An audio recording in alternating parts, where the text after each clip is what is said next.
अस्सलाम वालेकुम, मैं हूं फैसल अजीज खान और आप देख रहे हैं मेरा यूट्यूब चैनल।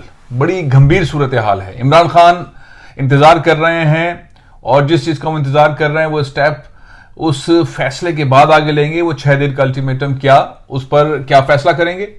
दूसरा ये कि अब एक राय पीटीआई के अंदर आ गई है कि हमें कौमी असम्बली में जगह नहीं छोड़नी चाहिए, कानून साजी हो रही है, बहुत सारी चीजें कर सकते हैं, तो हमें अपने इस्तीफे जो हैं वो वापस ले लेने चाहिए और असम्बली में जाना चाहिए। दूसरी राय यह है, पीटीआई दो हिस्सों में तकसीम है। दूसरी राय यह है कि हमने इस्तीफे दे दिए हैं और हमें अब एहतजाज की तरफ जाना चाहिए और एहतजाज ही हमारा वाहिद मकसद और रास्ता है। इसमें कशमकश है पीटीआई के अंदर, कौन सी चीज ज्यादा सूतमंद है। तीसरा मामला यह है कि जो इत्तेहादी हैं उसमें मुत्तहिदा कौमी मूवमेंट के हाथ में अब तक कुछ नहीं आया है। मुलाकातें हो रही हैं, मुआहिदे पे मुआहिदा हो रहा है, मुआहिदे दिखाए जा रहे हैं, वो डॉक्यूमेंटेशन दिखाई जा रही है। मोहतरमा नसरीन जलील साहिबा को गवर्नर सिंध बनाना है, उसकी समरी भेज दी गई है। सदर मुमलिकत डॉक्टर आरिफ अलवी उसको मंजूर नहीं कर रहे हैं और गवर्नर का नोटिफिकेशन नहीं जारी कर रहे हैं। सिंध में गवर्नर नहीं है, बड़ा लंबा टाइम हो गया है। जो गवर्नर साहब हैं स्पीकर सिंध असम्बली आगा सिराज दुरानी साहब, वो जाहिर है कि जमानत पर हैं और उनके बहुत सारे मामलात हैं। तो ये फैसला मजबूरी तौर पर किस तरफ जाएगा। मुत्तहिदा कौमी मूवमेंट वजारतें ले रही है, उन्हें एक बार फिर पेशकश हुई है। एमक्यूएम क्या सोच रही है। शहबाज शरीफ साहब दौरे पर हैं, टर्की पहुंच जाएंगे और टर्की में पहुंचकर वो एक नई शुरुआत करेंगे जहां से उनकी हुकूमत ने शुरुआत छोड़ी थी, नून गवर्नमेंट ने। ये 3-4 ऐसे मामलात हैं जिसको देखते हुए मुल्क के अंदर एक डिफरेंट किस्म का एनवायरनमेंट है। कहीं पर भी कोई चीज भी क्लियर नहीं है। सबसे पहले आते हैं कि क्या पीटीआई को अगर असम्बली में वापस जाना है तो जो इजलास हुआ कोर कमेटी का इमरान खान साहब की सदारत के अंदर, उसमें बात निकल कर सामने आई है कि अक्सरियत ने यह कहा है कि हमें असम्बली में वापस जाना चाहिए और असम्बली में जाने के बाद हमें कानून साजी वाले मामले को रोकना चाहिए और उसके अंदर अपना पार्ट प्ले करना चाहिए और उस सारी सूरत हाल को देखना चाहिए। अदरवाइज अगर इन्होंने खींच के वादा खिलाफी की और वो ट्रस्ट डेफिसिट वाला मामला इसी तरह से रहा तो पीटीआई के हाथ कुछ नहीं आएगा और लोगों के अंदर मायूसी होगी और लोग इस वक्त कह रहे हैं कि कौन कौन से फैसले ठीक रहे, कौन कौन से फैसले गलत रहे और एक जो स्पीड होती है, जो एक प्रेशर था, उसमें कमी आएगी। तो ग्राउंड कोई नहीं छोड़ना चाहिए।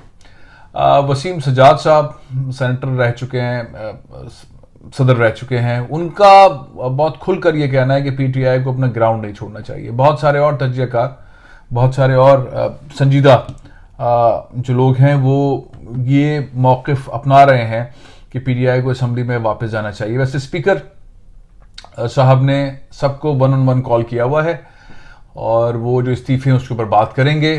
अब क्या हिकमत अमली अपनाई जाती है। अब फवाद चौधरी साहब चाहते ये हैं, जो बार बार वो कह रहे हैं कि हमने इस्तीफे दे दिए और हमारे इस्तीफे कबूल कर लिए जाएं, बस हम एहतजाज वाले उसके अंदर हैं। पाकिस्तान पीपल्स पार्टी और मुस्लिम लीग नून ये कहती है कि जो इस्तीफे हमारे पास आ गए हैं उनमें से हम कुछ इस्तीफे तो कबूल फरमा लें। राजा परवेज अशरफ साहब जो कि स्पीकर हैं वो कहते हैं कि जरा ये कहते हैं कि इमरान खान का इस्तीफा कबूल कर लें, फवाद चौधरी का कबूल कर लें और मंजूर कर लें और शाह महमूद कुरैशी साहब का मंजूर कर लें और शीरीन मज़ारी साहिबा का मंजूर कर लें, शफकत महमूद साहब का मंजूर कर लें। ये 5-6 जो टॉप लीडर हैं, परवेज खटक साहब का मंजूर कर लें ताकि असम्बली के अंदर उनके लिए वो लोग प्रॉब्लम ही ना करें और इसी इन्वायरमेंट के अंदर चले। तो अब ये जाहिर है कि एक ऐसा तुरुप का पत्ता फेंक रही है मौजूदा हुकूमत कि अब फैसला तो करना पड़ेगा पीटीआई को कि अगर पार्लियामेंट में अंदर जाते हैं तो क्या सिनेरियो हुआ, पार्लियामेंट में नहीं जाते हैं तो फिर बाहर बहुत ज़बरदस्त किस्म का प्रेशर दोबारा से क्रिएट करना पड़ेगा। वो अल्टीमेटम का टाइम गुजर रहा है, इमरान खान साहब ने बोलना है, इमरान साहब की उस ऐलान का इंतजार कर रहे हैं। जिसने भी उन्हें वादे कस्में किए थे उस तरफ इमरान खान देख रहे हैं। अगर वो वादे कस्में ही थे और वो पूरे नहीं हो रहे तो फिर उनको वो सुप्रीम कोर्ट से उस फैसले के बाद सड़क पर आना है और दोबारा से लोगों को मोबिलाइज करना है। बड़ी तादाद के अंदर लोग इंतजार कर रहे हैं इमरान खान क्या फैसला करते हैं, क्या फैसला करते हैं। तो ये कशमकश वाली सूरत हाल है। पीटीआई ने अपनी डायरेक्शन तय नहीं की। मेरा ख्याल ये है कि इमरान खान साहब बहुत ही सोच विचार के बाद फैसला करेंगे क्योंकि अब जो उनके पास टाइम है वो उस तरह का नहीं रहा कि अब वो कोई कच्चा फैसला करें और दोबारा से फिर पीछे आना पड़े। तो उन्हें फैसला करना है और फैसला करके उन्हें आगे बढ़ना है। सिंध के अंदर भी एक भूचाल है। मुत्तहिदा कौमी में अपना पर्चा लेके मुआहदे लेके घूम रही है, भाई ये मुआहदा किया था जरदारी साहब, ये मुआहदा किया था शहबाज शरीफ साहब, ये मुआहदा किया था मौलाना फजलुर रहमान साहब, हमने आपका साथ दिया था, हमारा गवर्नर भी नहीं आया है, हमारी वजारतें भी नहीं मिल रही हैं, हमें एडमिनिस्ट्रेटर नहीं मिला है, हमें हैदराबाद में, ये सारी चीज़ें दोबारा से दोहराई गई हैं। लेकिन बड़ी ज़बरदस्त अंदाज में प्रोफेसर डॉक्टर आसिफ अली खान जरदारी ने उन्हें यकीन दिलाया कि आप जब चाहें कैबिनेट में आ जाएं, आपके लिए वजारतें हमने दी हुई हैं, 4 वजारतें ले लें, एक एडवाइज़र ले लें, नाम ऑलमोस्ट फाइनल है उन चीज़ों के, एडमिनिस्ट्रेटर के ऊपर हम तैयार हैं, आप कराची का एडमिनिस्ट्रेटर ले लें, आप जो है वो हैदराबाद का एडमिनिस्ट्रेटर ले लें, और गवर्नर की हमने समरी भेजी हुई नसीर जलील साहिबा की, और नसीर जलील साहिबा की हमारी तरफ से रुकावट नहीं है, वो रुकावट जो है वो सदर मुमलिकत की तरफ से, वो गवर्नर का नोटिफिकेशन जारी नहीं कर रहे हैं, तो आप प्राइम मिनिस्टर दोबारा खत लिखेंगे और फाइनली जिस तरह पंजाब के अंदर गवर्नर आ गए हैं, इस तरह से कुछ ही वक्त के अंदर नसीर जलील साहिबा भी गवर्नर बन जाएंगी। तो ये है सूरत हाल। अब एतमाद है नहीं है एमक्यूएम को, क्योंकि एमक्यूएम के पास भी बड़ा कम स्पेस है। उन्होंने बहुत अच्छा गेम खेला है, अपनी सियासत का तो उन्होंने बहुत अच्छा गेम खेला है, लेकिन अब जाहिर है कि वक्त निकल रहा है, तो वो अपने पावर में आना है, पावर में आके अपने लिए, अपनी पार्टी के लोगों के लिए, कराची वालों के लिए स्टेप्स लेने हैं। एक बड़ा मुतालबा जो है वो एमक्यूएम चाहती है कि सबसे पहले सिंध असम्बली का इजलास बुलाया जाए। साबिक चीफ जस्टिस गुलजार अहमद साहब ने जो आखिरी फैसला दिया था कराची के हवाले से कि सारे ये इदारे, पॉलिटिकल मामला, सियासी मामला, सारे मामला जो हैं वो मेयर के पास होंगे और मेयर के इख्तियारात बढ़ाए जाएं, वाटर बोर्ड, बिल्डिंग कंट्रोल, मली development authority, Karachi development authority, ये सब उसके अंडर आएँ और वो आगे बढ़ें, तो कानून साजी उस अंदाज में की जाए। अब वो कानून साजी के लिए पाकिस्तान पीपल्स पार्टी हाँ तो कर रही है, लेकिन असम्बली का इजलास वाला मामला नहीं हो रहा। साथ ही उन्होंने जो बिल्डिंग कंट्रोल के पास पावर्स थे, जो कि इनलीगल या गैर कानूनी जो बिल्डिंगें हैं उनको तोड़ने वाले इख्तियारात, वो बिल्डिंग कंट्रोल से छीन के लेके डिप्टी कमिश्नर्स को दे दिए। अब कमिश्नर कराची और डिप्टी कमिश्नर्स के पास ये इख्तियारात हैं, तो वो जो बिल्डिंग कंट्रोल देना है मेयर को, उसके इख्तियारात लेकर डिप्टी कमिश्नर्स को दे दिए, तो वहां पे एक नया सीन शुरू हो गया। ओवरऑल सिनेरियो देखें तो कौन सी पार्टी इस वक्त सबसे ज्यादा मुस्तहकम है, उसे कोई प्रॉब्लम नहीं है।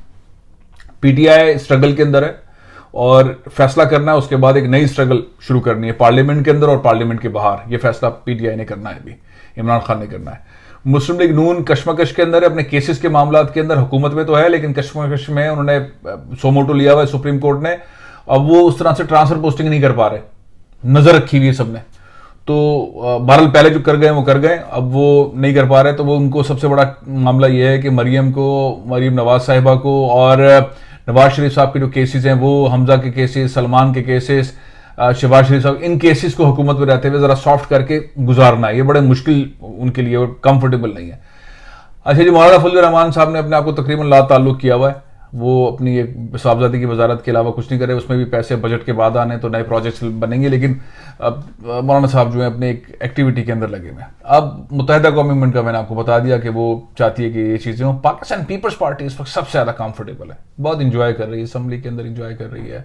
फॉरेन मिनिस्टर बने हुए हैं बिलावल भुट्टो जरदारी, मेरा इंटरेक्शन हुआ था डिवोर्स में उनके साथ, उनकी तकरीर बहुत ज़बरदस्त थी। वो इस वक्त अमेरिका का विजिट कर चुके हैं, चाइना का विजिट कर चुके हैं, डिवोर्स का विजिट कर चुके हैं, हार्वर्ड यूनिवर्सिटी में वो लेक्चर देने के लिए जा रहे हैं।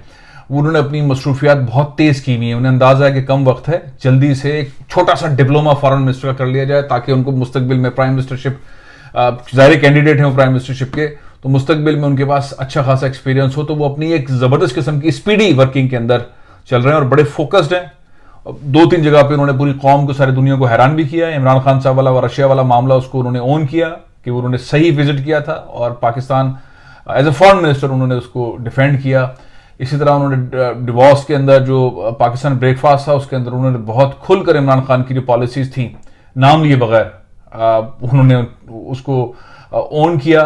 पाकिस्तान इंडिपेंडेंट फॉरेन पॉलिसी चाहता है, पाकिस्तान इंडिपेंडेंट फॉरेन पॉलिसी चाहता है, जो इमरान खान साहब कहते हैं। इमरान खान साहब जरा गुस्से में कह रहे होते हैं और दूसरों को जरा टारगेट करके कह रहे होते हैं, ये बड़ा सॉफ्ट अंदाज के अंदर वही बात कह रहे हैं। और जो इमरान खान की पॉलिसी थी, उसी शाह महमूद कुरैशी इमरान खान साहब की पॉलिसी की तरफ आगे चल रहे हैं। तो ये मजबूरी सूरत हाल है। अब हमें इंतजार करना है कि इमरान खान साहब क्या फैसला करते हैं, पार्लियामेंट में जा रहे हैं, नहीं जा रहे हैं, एहतजाज पे आ रहे हैं, तो सुप्रीम कोर्ट के फैसले के बाद एहतजाज करने के लिए आ रहे हैं। मुस्लिम लीग नून की जो मूवमेंट है वो अपनी बिजनेस एक्टिविटीज के साथ साथ अपने केसेस को डील करना चाहती है। मुत्तहिदा कौमी मूवमेंट स्पेस ले रही है, ऐलानात बहुत हो गए, बातें बहुत हो गई, एग्जीक्यूशन नहीं हुआ है। मौलाना साहब बिल्कुल कंफर्टेबल हैं, पीपल्स पार्टी हैप्पी मूड में जबरदस्त अंदाज के अंदर आगे चल रही है। इस सारी सूरत हाल के अंदर वो जो एक पैनिक वाला एनवायरनमेंट था उसमें थोड़ी सी कमी आई है। उसकी कमी की वजह इमरान खान साहब की जो डिसीजन मेकिंग है उसमें एक थोड़ा सा फैसला साजी के अंदर कमी आई। अब लोगों की नजरें इमरान खान की तरफ ही हैं। इमरान खान साहब ने ही तय करना है कि पाकिस्तान को किस रुख में आगे लेके जाना है। देखते हैं क्या होता है। और बाकी जो अहम तरीन मुख्तलिफ हल्के हैं वो इस वक्त स्टैंड बाय हैं कि मुल्क में क्या होता है। कौम इंतजार कर रही है। आपको क्या लगता है? तज्ज़िया कीजिए, बताइए, सवाल पूछिए कि इमरान खान साहब को क्या करना चाहिए। पार्लियामेंट में जाना चाहिए या एहतजाज की तरफ आना चाहिए? और मुत्तहिदा कौमी मूवमेंट को भी क्या करना चाहिए? अगर उनके वादे पूरे नहीं हो रहे तो उन्हें पलट जाना चाहिए कि भाई ये सारे वादे हो गए हमारे साथ, हुआ कुछ नहीं, पलट जाएं। और सबसे अहम ये बताइए कि क्या मुशर्रफ नवाज, शहबाज शरीफ साहब एज ए वज़ीर आज़म, वो जो हासिल करना चाहते थे, उन्होंने नैब के मामला ठीक कर लिए, FIA के मामला ठीक कर लिए, इलेक्शन रिफॉर्म्स वाले मामला ठीक कर लिए, जो वो चाहते थे उन्होंने कर लिया, अपने बंदे बंदे लगा दिए। अब वो जो उनके खिलाफ केसेस हैं उसको नर्म करके गुजार लेंगे, बरी हो जाएंगे। क्या कहते हैं आप? सवाल कीजिए, कमेंट कीजिए। मुझे इजाज़त दीजिए। इंशाअल्लाह कल फिर मुलाकात होगी। पाकिस्तान जिंदाबाद।